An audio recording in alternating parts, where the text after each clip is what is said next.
Hello friends, super star Krishna గారు చంద్రకళ జంటగా నటించినటువంటి ఒక సినిమా 52 ఏళ్ళు పూర్తి చేసుకుంది ఈ రోజుకి. అది 1972 ఆగస్టు 25న విడుదలైనటువంటి ఇన్స్పెక్టర్ భార్య. ఈ సినిమా టైటిలే అప్పట్లో తెలుగు టైటిళ్ళు ఎక్కువగా పెట్టే రోజులు కావడంతో ఇన్స్పెక్టర్ భార్య, ఒకవైపు అది ఇంగ్లీష్ పదం, మరొకటి తెలుగు పదం, రెండింటిని అతికించి కూర్చున్నటువంటి ఒక హిట్ సినిమా. ఏసీ త్రిలోక్ చంద్ర గారు దీన్ని దర్శకత్వ పర్యవేక్షణ వహించగా పి సత్యనారాయణ అనే వ్యక్తి దీనికి డైరెక్టర్గా వ్యవహరించారు. ఆయన పేరు టైటిల్స్లో చాలా చిన్నగా, బహుశా ఈ సినిమా బిజినెస్ కోసం అని చెప్పేసి త్రిలోక చంద్ర గారి పేరు వేయడం జరిగి ఉండొచ్చు. ఇది కృష్ణ గారికి 75వ సినిమా.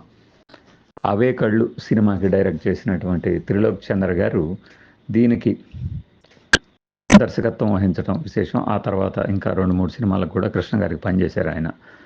కృష్ణ గారి సినిమాల్లో ఉండే మంచి మాస్ మసాలా క్రైమ్ యాక్షన్ ఎలిమెంట్లకి ఈ సెంటిమెంట్ కూడా రంగరిస్తే ఇన్స్పెక్టర్ భార్య తయారవుతుందన్నమాట. ఇందులో కృష్ణ గారికి మామగారిగా, అంటే చంద్రకళ గారి తండ్రిగా మిక్కిలినేని గారు, రాజనాల గారు ఒక కృష్ణరాజు గారి తండ్రిగా నటిస్తారు. కృష్ణరాజు గారు ఇందులో ఒక విలన్ క్యారెక్టర్.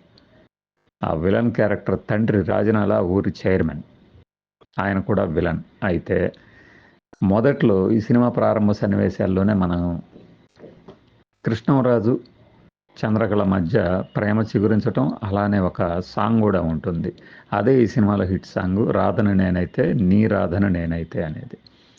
అలా సూపర్ స్టార్ గారు ఒక పక్క యాక్షన్ స్టార్గా, క్రైమ్ కింగ్గా వెలుగుతున్న రోజుల్లో మరొక హీరోకి మొదటి పాట పెట్టడం ఈ సినిమాకి సంబంధించిన విశేషం. ఈ సినిమా విజయవాడ జైహింద్లో 50 రోజులు, హైదరాబాద్ దీపక్లో 27 రోజులు, వైజాగ్ లక్ష్మీనో లీలా థియేటర్లో 50 రోజులు, అలానే వినాయక నెల్లూరు థియేటర్లో 50 రోజులు ఆడటం జరిగింది. ఈ సినిమా కథ విషయానికి వస్తే, ఈ ఇద్దరు కృష్ణరాజు చంద్రకళ ప్రేమించుకున్నప్పటికీ కూడా అతని బుద్ధి చంచలత్వాన్ని గమనించిన తర్వాత చంద్రకళ గారు పెళ్లి సంబంధం మాట్లాడటానికి వచ్చినటువంటి రాజనాల గారితో తన తండ్రికి ఈ సంబంధం ఇష్టం లేదు అని చెప్పి తిప్పికొట్టిస్తారు. వాస్తవానికి అంతకు ముందు నుంచే కృష్ణ గారు వారి మేనల్లుడిగా, అంటే మిక్కిలినేని గారి మేనల్లుడిగా ఆ ఇంట్లో చాలా నేను మిక్కిలినేని అంటున్నాను, ధూళిపాళ్ళ గారు ఈ సినిమాలో కృష్ణ గారికి మేనమామగా చేసింది ధూళిపాళ్ళ గారు. ధూళిపాళ్ళ గారు అతనినే అల్లుడిగా చేసుకోవాలని ఉవ్విళ్ళు ఊరుతున్నా కూడా కూతురి యొక్క అభీష్టం మేరకు కృష్ణరాజు గారిని, రాజనాల గారిని ఇంటికి ఆహ్వానిస్తారు. మధ్యలో కృష్ణ గారి పాపం చాలా తపన పడతారు చంద్రకళ గారి కోసం. మనకి జాలేస్తుంది కూడా సినిమాలో ఆయన పడిన పాటలు చూస్తే. అలానే కోపం తగ్గించు కొంచెం ప్రేమించు అని ఒక టీజింగ్ సాంగ్ కూడా కృష్ణ గారి మీద తీయొచ్చు. ఆ సందర్భంగా కృష్ణ గారు ఒక ముసలి గెటప్ వేస్తారు. అలానే అక్కడ ముసలి గెటప్లో వేసే డైలాగులు కూడా మనకు ఆ చిత్రీకరణ సన్నివేశాలు చూస్తే ఒక హిందీ సినిమా నుంచి ఈ సినిమాని ఏమైనా రీమేక్ చేశారేమో అనిపిస్తూ ఉంటుంది. ఇలా కథలో ఎప్పుడైతే కృష్ణరాజు గారిని తిప్పికొడతారో, కృష్ణరాజు ఆయన తండ్రి రాజనాల ఇద్దరూ కలిసి ఈ పెళ్ళి ఎలాగైనా చెడగొట్టాలి, ఎవరిని పెళ్లి చేసుకున్నా సరే అనేసి ఒక శపథానికి వస్తారు ఇద్దరు, తండ్రి కొడుకులు ఇద్దరు. ఇక్కడ తన కోసమే, తనని ప్రేమించి తననే పెళ్ళాడాలనుకుంటున్నటువంటి బావని తిరిగి తాను పెళ్ళికి సిద్ధపడుతున్నాను అని చెప్పాలని బిడియపడుతూ ఉంటుంది. అంటే ఈ సంబంధం తాను తిప్పికొట్టాను కాబట్టి భావన చేసుకోవటానికి సిద్ధమయ్యావా అనే ఒక ప్రశ్న కూడా తలెత్తుతుంది అక్కడ. ఆ అపార్థాలు కూడా తొలగి ఇద్దరి పెళ్లి జరుగుతుంది. ఈ మధ్యలోనే కృష్ణ గారు ట్రైనింగ్ కోసం అని చెప్పేసి వేరే ఊరికి వెళ్ళి వస్తారు. అలా రావడమే ఇన్స్పెక్టర్గా వస్తారు. కృష్ణ గారు చాలా హుందాగా, డీసెంట్గా, హ్యాండ్సమ్గా ఉంటారు. అందులోనూ బ్లాక్ అండ్ వైట్ సినిమాలంటే ఇంకా కృష్ణ గారు అందాన్ని చూడతరం కాదు. ఈ సినిమాలోని కృష్ణ గారి క్యారెక్టర్ పేరు శ్రీధర్ అయితే చంద్రకళ గారి క్యారెక్టర్ పేరు విమల. మన తెలుగు నాట విమల అనే ఒక పేరు చాలా అరుదుగా వినిపిస్తూ ఉంటుంది. కృష్ణరాజు గారి పేరు రాజు. ఈ రాజు, ఇదే రాజు శ్రీధర్కి స్నేహితుడిగా ఆ ఇంట్లోకి ప్రవేశించగా చంద్రకళ గారికి ముచ్చెమట్లు పోస్తాయి. మొదటి సన్నివేశాల్లో సినిమా ప్రారంభంలో అతను కావాలని పిక్నిక్ వెళ్ళినప్పుడు చంద్రకళ గారితో దగ్గరగా ఉన్నట్లుగా ఒక ఫోటో తీసి ఆ ఫోటోను చూపించి విమలని అంటే చంద్రకళ గారిని బ్లాక్మెయిల్ చేస్తూ ఉంటారు. అయితే రాజు దయచేసి ఈ విషయాన్ని మాత్రం తన భర్తకి చెప్పవద్దు అని చెప్పి బతిమలాడుతూ ఉంటుంది. అలా ఒకరోజు కృష్ణ గారు వేరే ఊరికి వెళతారు. ఈ కృష్ణరాజు గారు మన చంద్రకళ గారిని బలాత్కారం చేయాలని చూస్తారు. ఆ సందర్భంలో కృష్ణరాజు గారి హావభావాలు చక్కగా ఆ పాత్రకు తగినట్లుగా అమరిపోతాయి. అయితే కృష్ణ గారు ఇంట్లో విడిచిపెట్టినటువంటి తుపాకీని తీసుకొని కృష్ణరాజు గారిని కాల్ చేస్తుంది చంద్రకళ క్యారెక్టర్. ఆ సందర్భంలో అతను చనిపోయినట్లు పడిపోతాడు. ఆ రోజు నుంచి కూడా చంద్రకళ గారు అన్యమనస్కంగా ఉంటూ కృష్ణ గారితో కూడా సరిగ్గా వ్యవహరించకుండా తాను తప్పు చేశాను, తనని అరెస్ట్ చేస్తారేమో, తన బిడ్డ అన్యాయం అయిపోతుందేమో అన్న ఒక ఆందోళనతో మానసికంగా కృంగిపోతూ ఉంటుంది. కృష్ణ గారేమో ఆయన్ని తన భార్యని అనుమానించినట్లు నటించి ఆమె దగ్గర నుంచి ఒక నిజం రాబడతారు. ఏమిటా నిజం అంటే, కృష్ణరాజు గారిని చంపివేశాను, ఎందుకు చంపివేయాల్సి వచ్చిందని. ఇది పిచ్చి విమల, ఈ విషయాన్ని నేను ఎప్పుడో గ్రహించా, నీ నోటి వెంట వినాలనే ఇలా నాటకం ఆడని చెప్పి ఆమెకి రిలీఫ్ ఇస్తారు.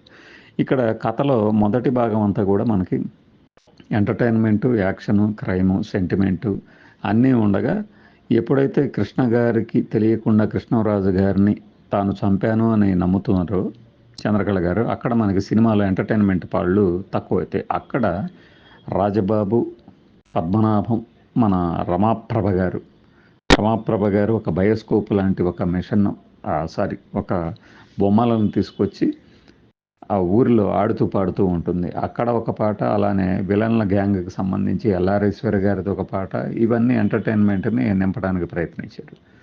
చివరిలో ఈ రాజు అండ్ రాజనాల ఇద్దరూ కలిసి ఆ ఊరి దేవత తాలూకు అంటే ఆ దేవత మెడలో అలంకరించే ఒక అద్భుతమైన నగలని దొంగిలించాలనుకుని మారు వేషాల్లో అక్కడికి చేరుకుంటారు. ఇది క్లైమాక్స్కి లీడ్ పాయింట్. ఇక కృష్ణ గారు తన మామగారి అలానే చంద్రకళ గారితో కలిసి ఆ జాతరకు వెళ్ళటం, ఆ జాతర బందోబస్తులో పాల్గొనటం జరుగుతుంది. అక్కడ తన కొడుకు అయినటువంటి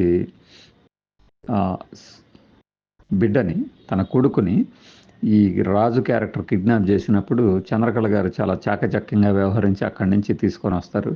ఈ సందర్భంలో విలన్ల గ్యాంగ్లో ఉన్నటువంటి ఆనందమోహను, ఈ హలం, మిగిలిన వాళ్ళందరూ ఎట్లా రాజనాలతో కలిసి కృష్ణ గారిని చంపేయాలని ప్రయత్నించినప్పుడు కృష్ణ గారు ఆ పెనుగులాటలో ఉండగానే నది అంటే ఆ కోనేరులో పడిపోతారు. గ్రామ ఆలయానికి సంబంధించి ఆ కోనేరులో పడిపోయినప్పుడు రాజనాల గారు తుపాకీ తీసి పేల్చగా అది కాస్త కృష్ణరాజు గారికి తగిలి ఆయన చనిపోతాడు. అంటే దురాశ దుఃఖానికి చేటులాగా. ఇక్కడ మీకు ఒక చిన్న విషయం చెప్పాలి. ఈ శ్రీదేవి గారి కొడుకుగా నటించినది శ్రీదేవిలానే కనిపిస్తారు. కృష్ణ గారికి కొడుకుగా కనిపించినది శ్రీదేవిలానే అనుకుంటారు, కానీ అది కాదు. శ్రీదేవి గారి చెల్లెలైనటువంటి శ్రీలత, ఈ రోజుకి ఆమె ఉన్నారు మెడ్రాస్లో. శ్రీలత గారికి సంబంధించి ఆ ముఖ కవళికలు అచ్చం శ్రీదేవి లాగానే ఉండగానే చాలామంది శ్రీదేవి లానే ఉన్నారు, కానీ అలా పూర్తిగా లేదా అనే ఒక డౌట్ కూడా వస్తూ ఉండొచ్చు. మీరు యూట్యూబ్లో చూడొచ్చు. దీనికి అప్పలాచార్య గారు మాటలు రాశారు, దాశరథి, సి నారాయణ రెడ్డి, అప్పలాచార్య గారి పాటలు, కేవి మహాదేవన్ గారు సంగీతం. వీటన్నిటికీ సంబంధించి అంటే అన్నిటికీ మించి కృష్ణ చంద్రకళ జంట చాలామందిని ఆకట్టుకుంది. ఒక భార్య భర్తల మధ్య అపార్థాలు వచ్చినప్పుడు తొలగించుకోవడం ఎలా అనేది, అందులోనూ తన మరదలు మామగారి కూతురైనటువంటి మరదలు ఆయన్ని మొదట తిరస్కరించడం, ఆ తర్వాత పెళ్లాడటం జరిగినప్పుడు ఇంకా అపార్థాలు ఎక్కువయ్యే అవకాశం ఉండగా దాన్ని కృష్ణ గారు ఎలా పరిష్కరించుకున్నారు అనేది సినిమాలో చక్కగా వివరించగలిగారు. ఇది ఇన్స్పెక్టర్ భార్య సినిమాకి సంబంధించినటువంటి ఒక చిన్న రివ్యూ అనుకోండి. మొదటి అర్ధభాగంలో మనకి లేడీస్ సైకిల్ మీద చంద్రకళ గారు వెళ్తూ ఉన్న చలాకి చంద్రకళ గారు, రెండో భాగంలో వచ్చేసి పూర్తి గృహిణిగా మారిపోయిన సందర్భాన్ని, ఆ ట్రాన్స్ఫర్మేషన్ చక్కగా చూపించగలిగారు. కృష్ణరాజు గారు తన పాత్రని హుందాగా ఒక అందమైన విలన్గా కనిపిస్తే, రాజనాల గారు అప్పటికే ఎన్నో సినిమాల్లో చేసినటువంటి అనుభవంతో ఈ పాత్రను కూడా అవలీలగా పోషించడం జరిగింది. మిగిలిన వారు తమ పాత్రోచితంగా నటించి సినిమాని ఒక చక్కని కుటుంబ గాథా చిత్రంగా మార్చడంలో సక్సెస్ అయ్యారని చెప్పొచ్చు. ఈ సినిమా శక్తి మూవీస్ పతాకం మీద నిర్మించడం జరిగింది. Thanks for watching this video. By.